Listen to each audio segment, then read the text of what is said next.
Good morning विद्यार्थियों, आप सबका भौतिक विज्ञान की ऑनलाइन कक्षा में स्वागत है। आज हम लोग डिस्कस करेंगे नए टॉपिक के बारे में। कक्षा 11 में उस दिन हमने आप लोगों को बताया था दो सदिशों का अदिश या डॉट गुणन। तो दो सदिशों का अदिश गुणन क्या होता है, उस दिन हमने आपको बताया था कि एक सदिश ए है और दूसरा क्या है, बी है। तो ए डॉट बी बराबर क्या होता है, ए बी कास थीटा।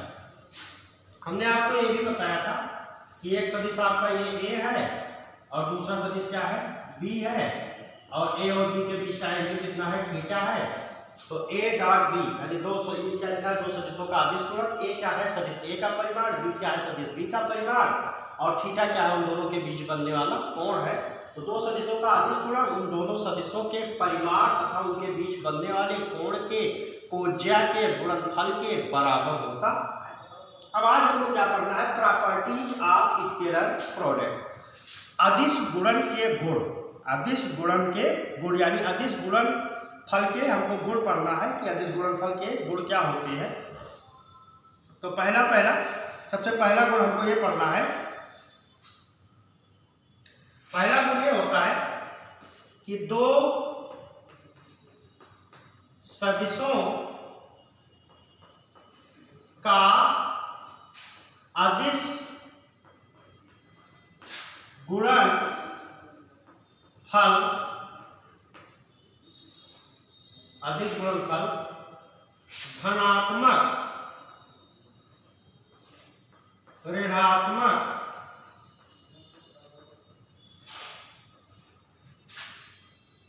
या शून्य हो सकता है।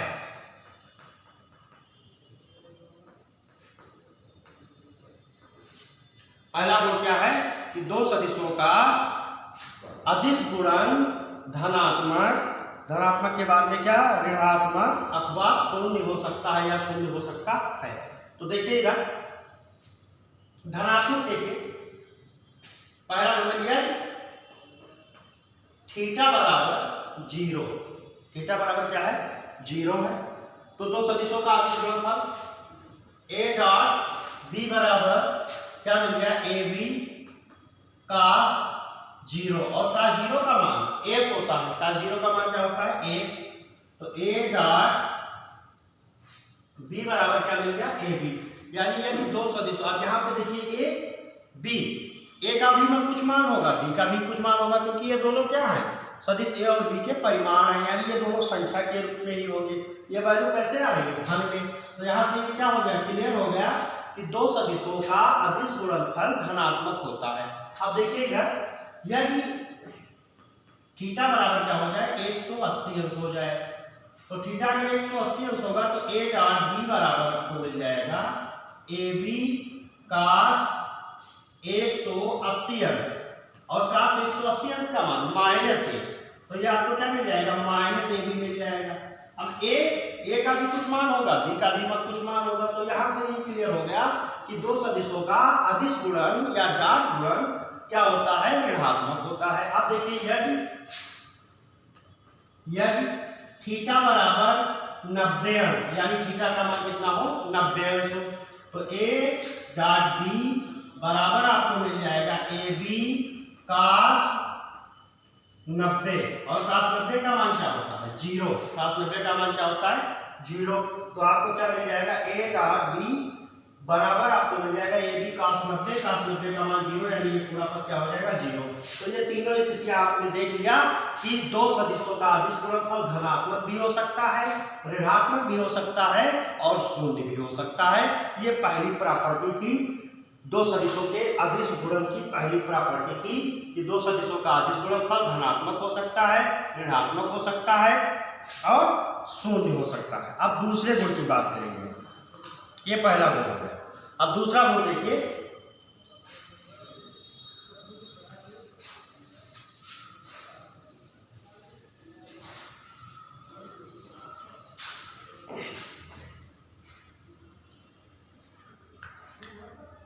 दूसरा गुण है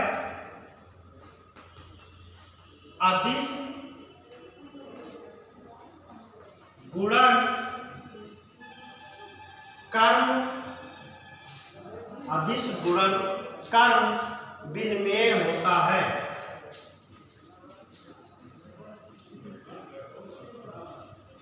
कर्म विनिमेय होता है। अब कर्म विनिमेय होने का मतलब क्या है? जैसे देखिए, मान लीजिए लिखा आपने ए डॉट बी बराबर क्या हो गया, ए बी कॉस थीटा।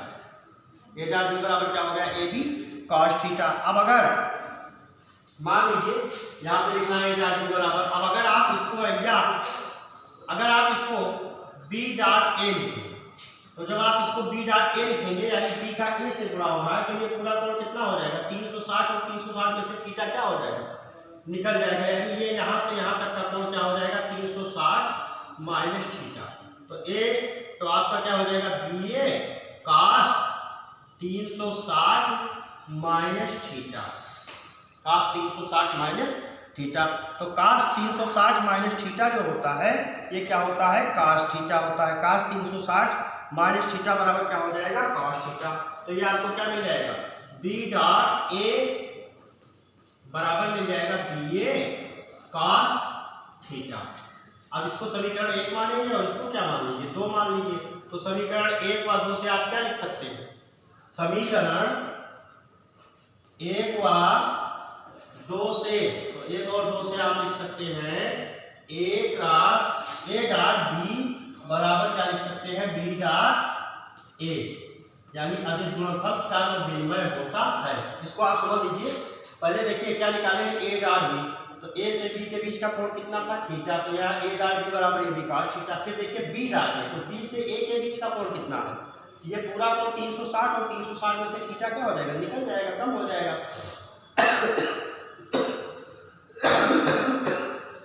तो बी डॉट ए बराबर हो जाएगा B A cos 360 minus theta. तो cos 360 माइनस थीटा बराबर क्या हो जाएगा, cos थीटा।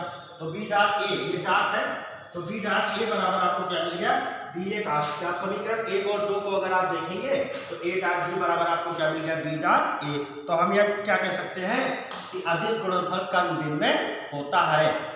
अब तीसरा नंबर,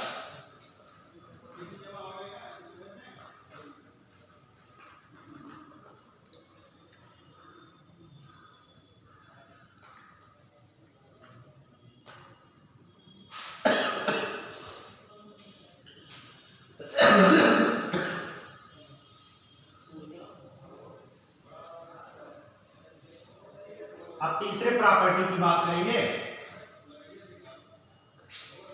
अदिश गुणनफल वितरित होता है।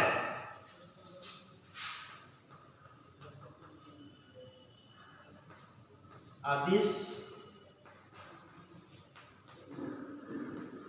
गुणनफल वितरित होता है। तो अदिश गुणनफल कैसे वितरित होता है, अदिश गुणनफल वितरित कैसे होगा, आप वितरित की बात करेंगे कि कैसे ये वितरित होता है। तो देखिए जैसे लिखा है वेक्टर ए डॉट ब्रैकेट के अंदर लिखा है बी प्लस सी, तो इसको ऐसे हम लिख सकते हैं A vector A dot vector B और plus vector A dot vector सी।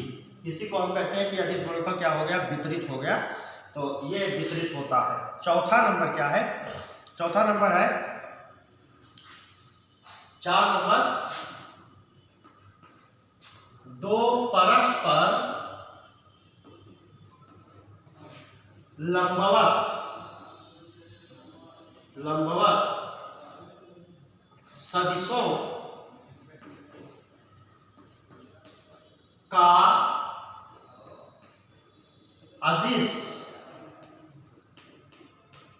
गुणनफल शून्य होता है। दो परस्पर लंबवत सदिशों का अदिश गुणनफल शून्य होता है। तो देखिए इधर एक सदिश आपका ये ए है और दूसरा क्या है, बी है। ये दोनों लंबवत है, यानी कोण कितना है, 90 अंश है। तो ये क्या हो जाएगा, ए सूत्र होता है ए डॉट बी बराबर ए बी काश, यहाँ कोण कितना हो जाएगा, 90 अंश, और काश 90 का मान 0। तो ए डॉट बी बराबर आपको क्या मिल गया, 0 मिल गया। तो ये आपका चौथा कंडीशन क्या हो गया कि अगर दो सदिश परस्पर लंबवत हैं तो उनका अदिश गुणनफल 0 होगा। अब देखिए पांचवा नंबर है दो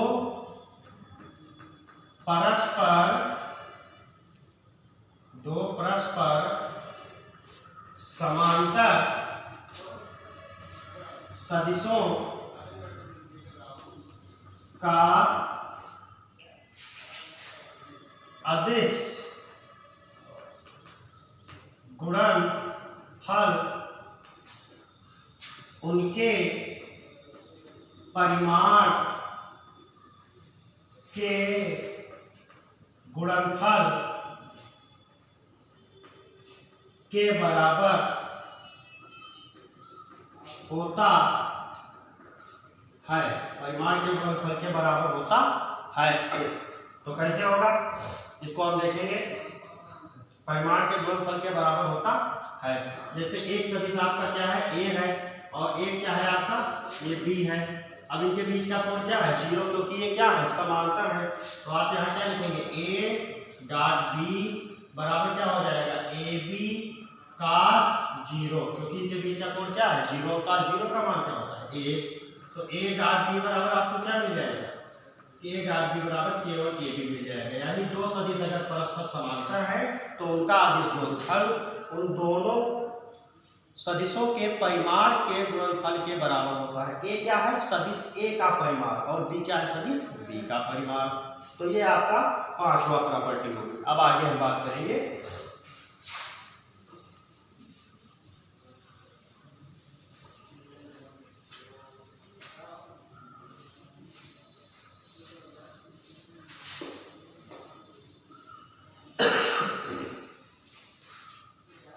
आगे हम बात करेंगे किसी सदिश का उसी सदिश के साथ अदिश गुणन। छठा प्रॉपर्टी है किसी सदिश का उसी सदिश से अदिश गुणनफल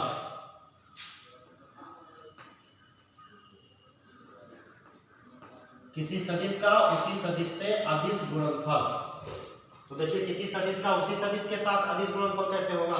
जैसे मान लीजिए कि कोई सदिश a है तो a का a के ही साथ तो क्या हो जाएगा vector a dot vector a किसी सदिश का उसी के साथ यानी a का a के साथ। अब a का परिमाण a फिर a का परिमाण a बनने वाला कोण क्या हो जाएगा cos 0 हो जाएगा।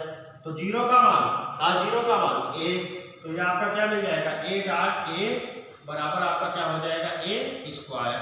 तो आप इसका डिस्कस क्या देंगे इसको कैसे बोलेंगे कि जब किसी सदिश को उसी सदिश के साथ जब किसी सदिश का उसी सदिश के साथ अदिश गुणा किया जाता है तो हमको क्या मिलता है। तो हमको जो परिमाण मतलब परिणामी मिलता है वो क्या मिलता है कि उस सदिश के परिमाण के वर्ग के बराबर होता है। यानी किसी सदिश का उसी सदिश के साथ a का a के साथ जो अदिश गुणनफल होगा वो सदिश के परिमाण के वर्ग के बराबर होता है।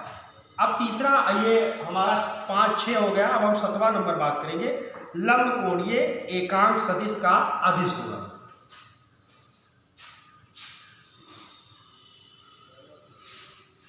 सातवां नंबर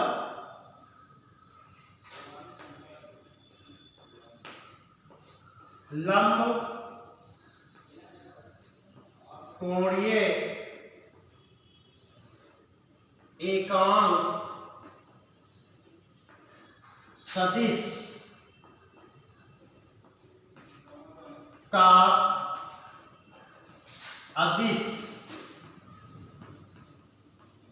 अदिश गुणनफल।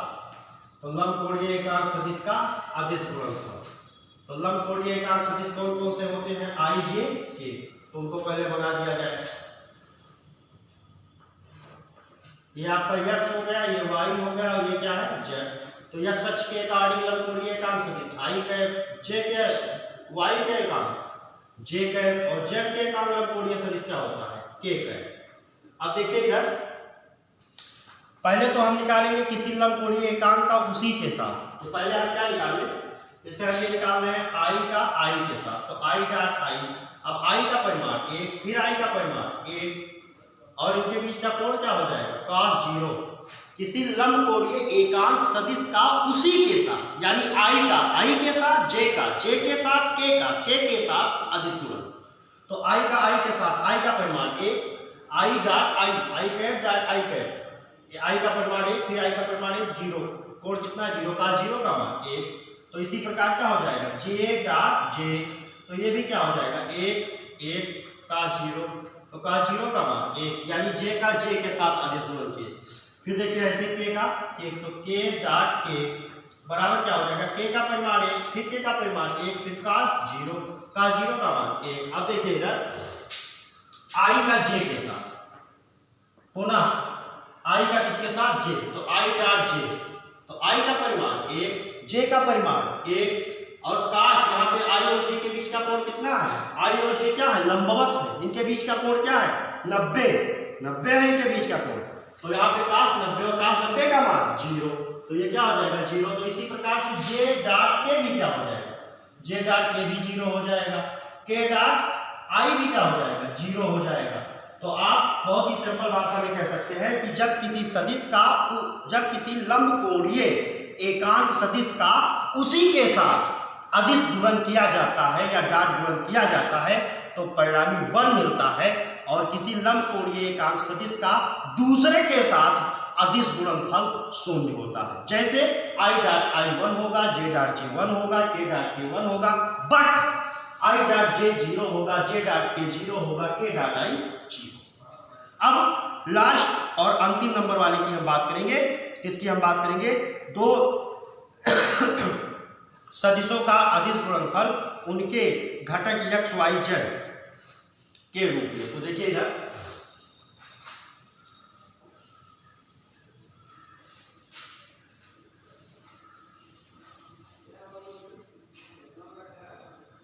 आठवां गुण,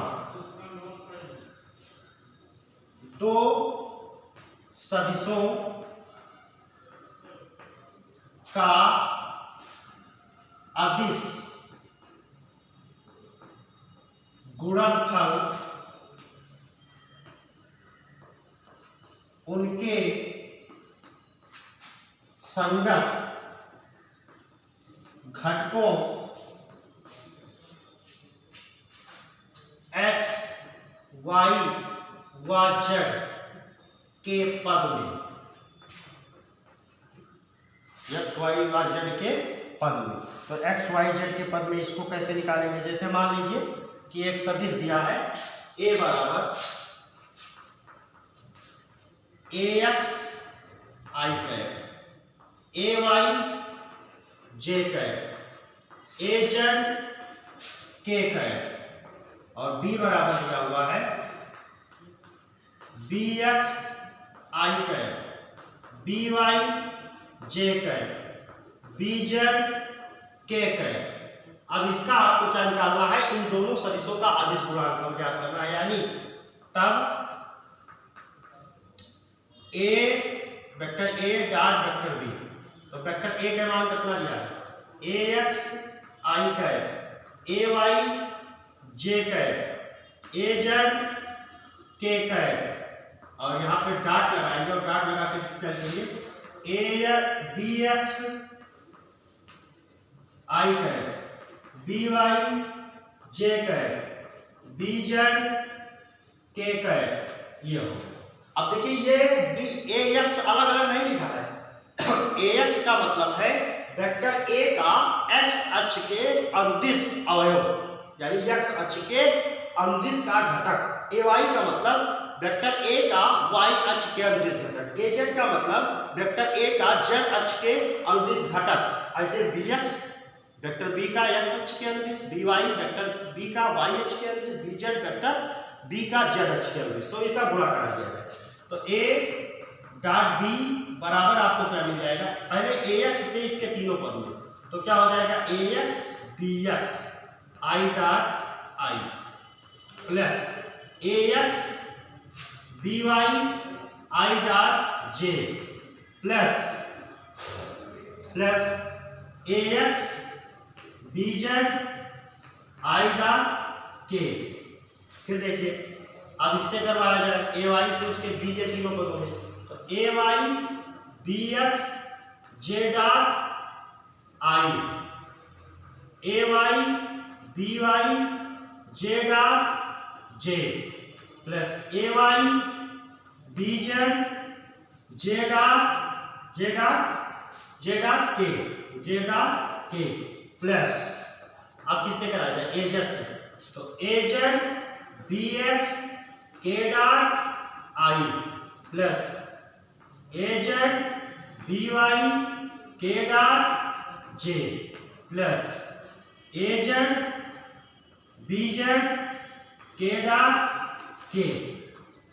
ठीक है ना। अब देखिए हम जानते हैं, तो हम क्या जानते हैं, हम जानते ये है आई डॉट आई बराबर जे डॉट जे बराबर के डॉट के बराबर होता है 1। इससे पहले वाला जो अभी पढ़े हैं 2 7 नंबर वाला, और आई डॉट जे या जे डॉट के या के डॉट आई ये सब बराबर क्या होता है, के डॉट आई ये सब बराबर क्या होता है 0। तो इसमें कौन सा पद बचेगा, केवल ये वाला पद और ये वाला पद और ये वाला पद, बाकी सब क्या हो जाएंगे 0 हो जाएंगे। तो आपको क्या मिल जाएगा, आई ए डॉट बी बराबर आपको मिल जाएगा, इसका मान 1 हो जाएगा। तो ये क्या बचेगा, ए X B x plus A Y B Y plus A Z B Z, ये आपका कंपोनेंट के रूप में हो गया। इस पे हम न्यूमेरिकल भी आगे बताएंगे। धन्यवाद, शुभ दिन। आज यहाँ तक पढ़िएगा और पढ़ने के बाद अपनी प्रतिक्रिया अवश्य दीजिएगा। शुभ दिन।